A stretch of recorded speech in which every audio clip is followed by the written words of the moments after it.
প্রধান উপদেষ্টার সঙ্গে সেনা প্রধানের সাক্ষাৎ, তাদের ছবিও প্রকাশ হয়েছে।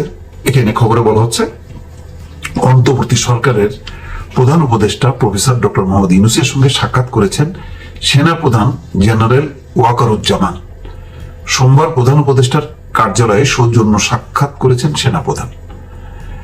৭৯তম জাতিসংঘ সাধারণ পরিষদের যেই অধিবেশনে যোগদানের জন্য আগামীকাল সোমবার মানে কালকে নিউ ইয়র্কের উদ্দেশ্যে রওনা হবেন প্রধান উপদেষ্টা। ২৭শে সেপ্টেম্বর তার উচ্চ পর্যায়ের সাধারণ বিতর্কে বক্তৃতা দেওয়ার কথা রয়েছে।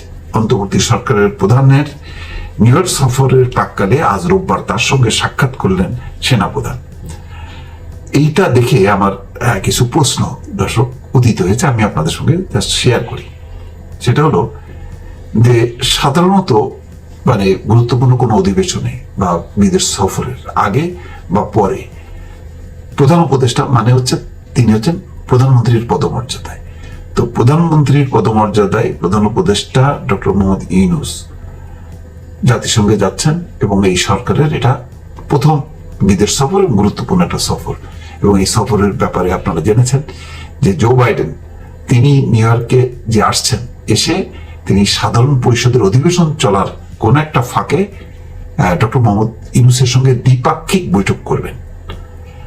তো এটা বাংলাদেশের কোন সরকার বা রাষ্ট্রপ্রধান এই সুযোগ পাননি, যেটি পেতে যাচ্ছেন ডক্টর মোহাম্মদ ইউনূস।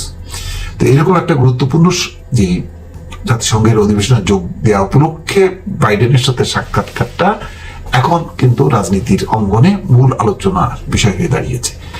জাতিসংঘের অধিবেশনে যোগ দেওয়া, ভাষণ দেওয়া এটা গুরুত্বপূর্ণ তেমনটা না, যতটা গুরুত্বপূর্ণ জো বাইডেনের সঙ্গে সাক্ষাৎ। জো বাইডেনের সাক্ষাৎ মানে পুরো আমেরিকার সঙ্গে বাংলাদেশের সম্পর্ক, ভবিষ্যতে বাংলাদেশকে সহযোগিতা করা, এইসব বিষয়ে প্রাধান্য পাবে।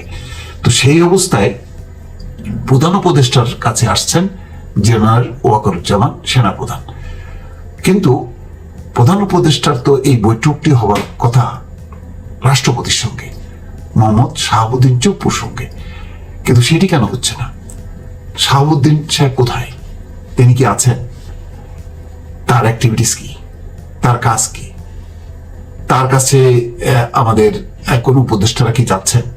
বা প্রধান উপদেষ্টা ডক্টর মোহাম্মদ ইউনূস তিনি কি গেছেন এই গুরুত্বপূর্ণ সফরের আগে? আর সময় কোথায়?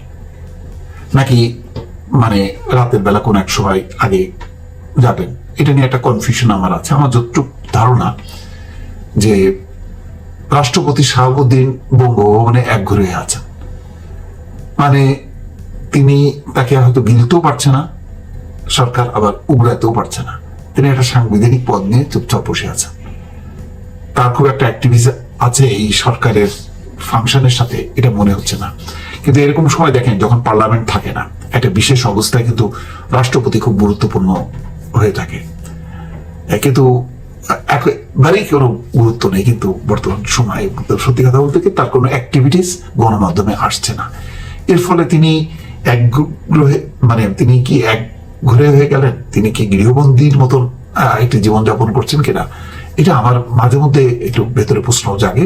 কিন্তু আমি কোনো এর থেকে কোনো সরকারি ব্যাখ্যা বিশ্লেষণ বা এইটা নিয়ে কোনো মানে আয়োজন আমি কিন্তু দেখি না।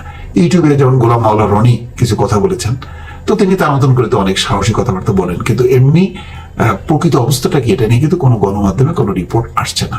এবং আজকের এইটা দেখেও আমার মনে হচ্ছে যে প্রধান উপদেষ্টা প্রধানত নির্ভর করছে সেনাবাহিনীর উপর। সেনাবাহিনী গুরুত্বপূর্ণ একটা অবস্থান। সেই 5ই আগস্ট থেকে এখন পর্যন্ত দেশের অস্তিত্ব, দেশের শান্তি, পার্বত্য এলাকার অবস্থা, সংখ্যালঘুদের নিয়ে এই যে ভারতের যে নানান রকম তৎপরতা, তো সেই রকম একটা হুমকির মুখে এখন আসলে প্রধান উপদেষ্টা বা এই সরকারের কাছে কিন্তু সবচেয়ে গুরুত্বপূর্ণ প্রতিষ্ঠান কিন্তু সেনাবাহিনী, রাষ্ট্রপতি না, পুলিশ বা অন্য কোনো অর্গানাইজেশন না। সুতরাং এই প্রেক্ষিতে আমার কাছে অনেকটা মনে হচ্ছে যে ওই আপনার এর মতো অনেকটা ফখরুদ্দিন মঈনুদ্দিন সরকারের মতন, অর্থাৎ প্রধান উপদেষ্টা হচ্ছেন ডক্টর ইউনূস আর মঈনুদ্দিনের জায়গায় সেখানে ওয়াকারুজ্জামান, তেমনই একটি অবস্থা। এটা হচ্ছে বাস্তবতা, হয়তো তেমনটাই ইন্ডিকেট করছে। দর্শক ভালো থাকবেন, আল্লাহ হাফেজ।